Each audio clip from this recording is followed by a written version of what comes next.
Gussie Silverstar backstage at the Indigo 202 with the Gongzilla himself, Mr. Damian Marley. Welcome, my brother. Yo, we're there.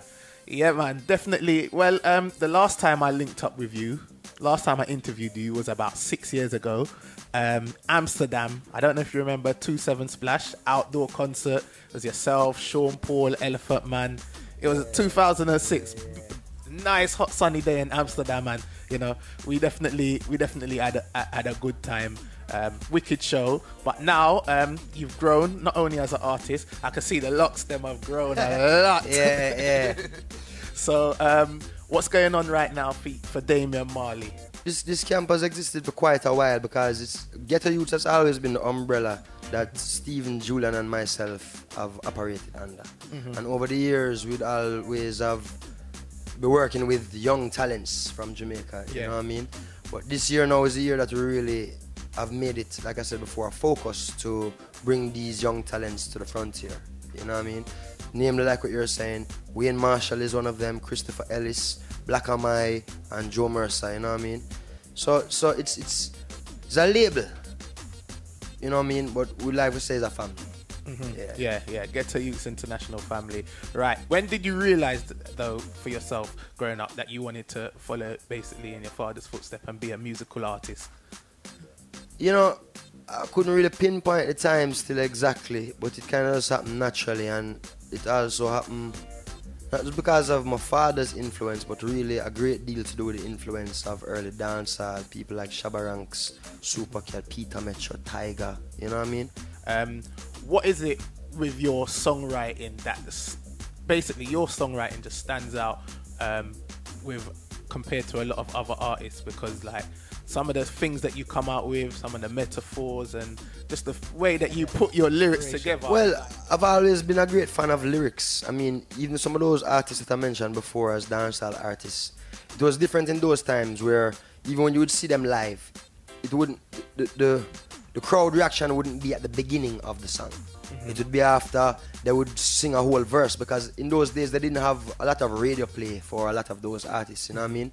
So it was really the craft of the verse that by the time you finish listening to like 16 bars and hearing what the guy was saying, you're like, yo, you know what I'm saying? Yeah. So that's kind of the school I'm kind of come from in that sense. And then otherwise than that too, also being a fan of hip-hop music, especially in that time of like 90s, late 90s coming up to, you know what I mean? When it was really about like lyrical, and you know what I mean? So that's kind of where the love of lyrics come from. Okay. I can tell you that one of my biggest ambitions is to hopefully one day win a Grammy, you know, of Album of the Year. And not reggae album of the year, but outright album of the year. You know what I mean? That is one of the ambitions. So a whole heap of work left to do, really, when it comes on to music. All right, so when's the tour? When's the Africa tour coming? You know that we're still actually working on that, trying to put that together, because we'd really like to go to Africa and spend a few weeks on the road in Africa, the same way how we tour Europe or America. So that is really what we're trying to put together. Okay, but that's a work in progress at the moment. All right, well, Damian, enough respect. Thanks for your time, and we definitely look forward to seeing some more great works from you in the future. All right, maximum. Bless up. Every time. Yeah, man. Easy. Gussie Silverstar here backstage at the Indigo 202. How did you get to link up with the Marleys and the Ghetto Youths International? Well, it's just a growth, you know. It's just an evolution, you know. Me and Damian been friends for a while, you know. We share common interests. We are good friends. I got a call the other day. Somebody said to me, "Have you heard that new tune with all them artists there together?"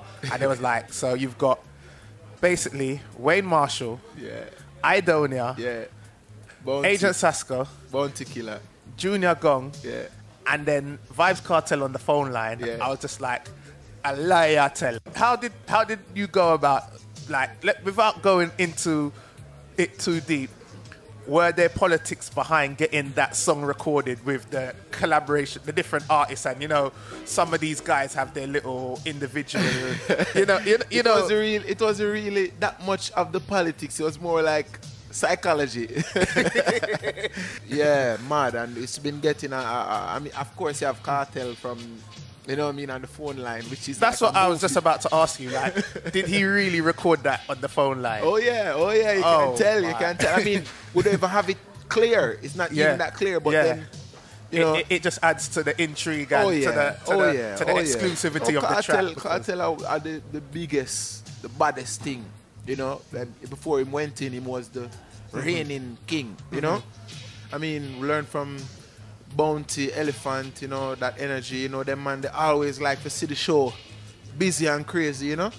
I mean, it felt great to know that Damian was interested in working with him musically, you know what I mean, and then the songs and the work that we've been doing have been phenomenal, you know, and we've been doing also some other projects, some meets, myself, Taros, Damian and TOK, we're working on a collective too, so we're doing a lot of work. I know, so Marshall is the artist that's been, what I rate about Wayne Marshall is that you're not like some of these guys that kind of lose their way and get caught up in a lot of the hype or whatever. Yeah. You always know that, you know, doing things like this, coming out, taking your time out to do an interview with us, lining up jingles or whatever it is, you know, you take out your time. So I've got to give you ratings for that, for looking out for the presenters. That's cool, man. I wanna, you guys are the platform for us to get our voice heard. So I mean, without the respect and without the, you know, without that respect for you, you know, we are nothing, you know.